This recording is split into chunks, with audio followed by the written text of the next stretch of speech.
Hello and welcome back. In our series focusing on Australian companies supplying the dental industry, today we have Rachel Garel from Dentavision, and she'll be speaking to Stuart Stephens from Australian Imaging. Stuart will be talking about how digital is transforming the dental industry as we know it.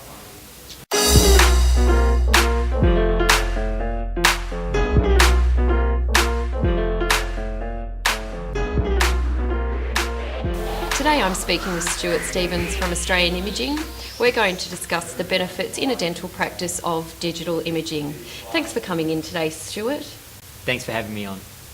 There's many advantages of going to digital imaging. Firstly, you look at the time it takes to process a regular film in comparison to what it would take to process a digital film. So in some cases, automatic developers could take between 3 to 5 minutes, whereas a digital imaging can be instant or 3 to 5 seconds depending on which system you choose. Okay.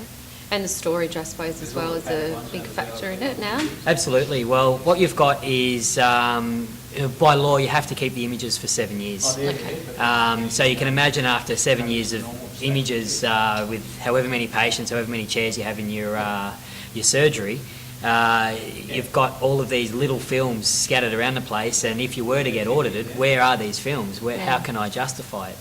Okay. So what digital imaging does is it stores all of the films within one database, backs it up. You can back it up, you can have it in your practice management software.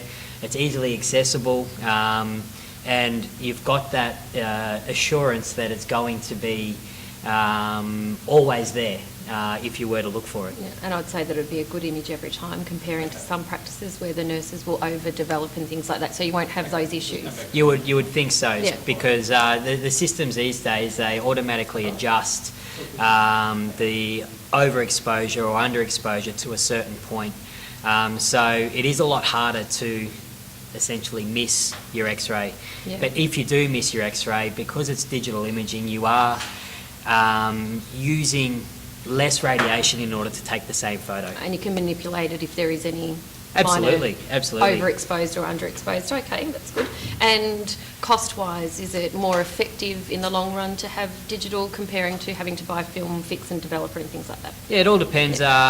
You've got your initial layout where you would have to buy the physical system of what you're preferring. So, for example, you've got your consumables, you've got the physical system, but you haven't got any ongoing costs. Once it's there, it's there, so it's not going to cost you any further money, except for the physical replacement of the barriers, which is the case for infection control. But in terms of the physical usage, once it's installed, it will continue to use until technology supersedes it.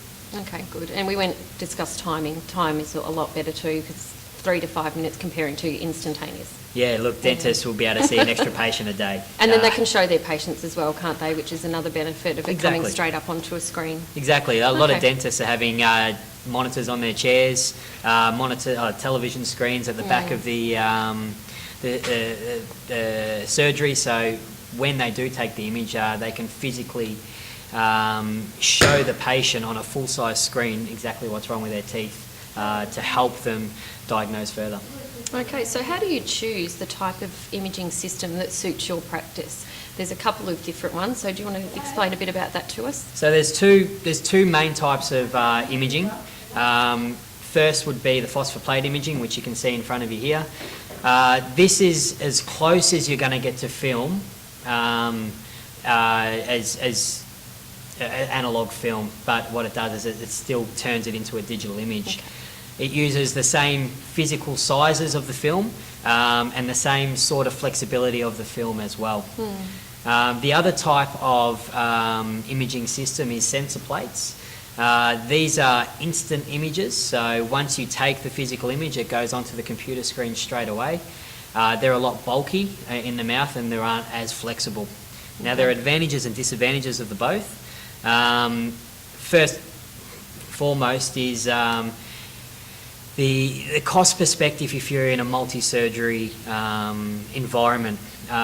If you've got 4 surgeries where you would you need your digital imaging, you'd probably look along lines of a phosphor-plate imaging system. The reason being is that each physical surgery can access this system at any time. Whereas if you had a sensor, you would have to essentially have 4 sensors or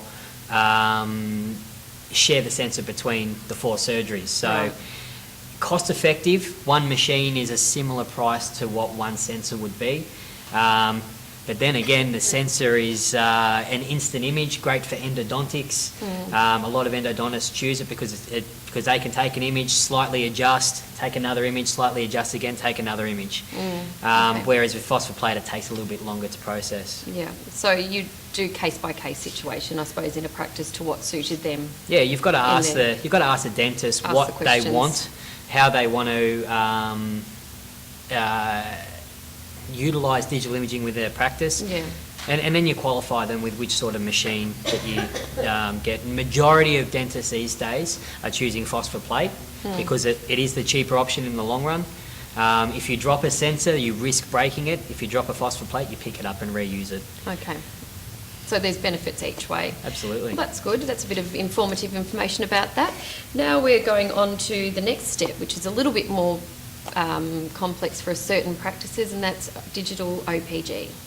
So what we've found in the past is dentists are looking at OPGs as more of a not a need to have, but a luxury item. These days, you're finding that more dentists are choosing to purchase OPGs with their initial fit-outs, or they're finding rooms to install these because the information that you can physically get from an OPG alone is beneficial for the dentist, for treatment plans, for showing the patient exactly what you want to do. And I suppose it's the time too for people then to go out, have an OPG, they never get a chance to do it, so if you can do it on the spot, it's... That's exactly right. You're looking at more so the patients are staying within your dental practice. So if you were not to have an OPG and you write out a referral, this patient may or may not come back because the pain might go after you do your initial consult. So what you're doing is you're taking the OPG, you're doing your diagnosis, you then treatment planning, you're doing your treatment plan, getting them back in, got another appointment, and fixing the patient for good. But what we are finding these days is that because 3D CBCT is becoming the more dominant type of OPG, dentists are wanting to be ready for this technology. So suppliers have created machines that are upgradable to 3D CBCT. We're finding that the majority of dentists aren't even looking at our standard OPGs anymore. They're looking to purchase, they want the 3D, full but obviously they don't want to pay the full 3D yet, so upgradable type machines, and we're finding we're selling a lot of these machines now because of the technology. Okay, so that gives us a brief overview of digital imaging. I'm sure that if anyone wanted to contact you, and you could go out and give them a consult on what was suitable for their practice. So thank you so much for coming in today, Stuart, and we'll see you shortly, hopefully. Thank you. Well, I hope you enjoyed this episode. Special thanks to Rachel and Stuart. I'm Alex Barrett. This has been Dental Prac Talk, and we'll see you soon.